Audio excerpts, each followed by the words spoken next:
हमारे साथ मारूफ नोहा खान दानिश साहब हैं, हम इनसे बात करेंगे कि ये जन्नतुल बकी के एहतजाज में शिरकत करने क्यों आए। दानिश साहब, आप आज इस एहतजाज में इस धूप में खड़े हुए हैं, क्या वजह है?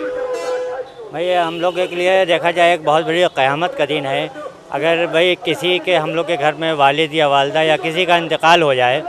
तो उसकी कब्र के ऊपर अगर कोई घास या कुछ लगा गंदगी पड़ी होती है तो हम लोग जाके कुछ साफ़ करते हैंगे, क्योंकि इसलिए कि भाई ये मेरी माँ की कब्र है या मेरे बाप की कब्र है। और जो इतने बड़े कायनात जो हमारे शहज़ादी की कब्र वहाँ बेसाया पड़ी हुई है धूप में, ये आज एहतजाज जो हम लोग करने आए हैं ये सऊदी हुकूमत के ख़िलाफ़ करने आए हैं कि हम लोग की बस यही सबसे गुजारिश है सऊदी हुकूमत से भी कि भाई जो वहाँ पे जो शहज़ादी की कब्र बेसाया है उसको जैसे रोज़ा हमें तामीर था उसको तामीर किया जाए। इसलिए हम लोग धूप में इस प्रदर्शन में शिरकत करने आए हैं, क्योंकि माँ शहज़ादी की कब्र बेसाया धूप में, इसलिए हम लोग भी धूप में खड़े होकर अपना एहतजाज कर रहे हैं कि लोगों को पता चले।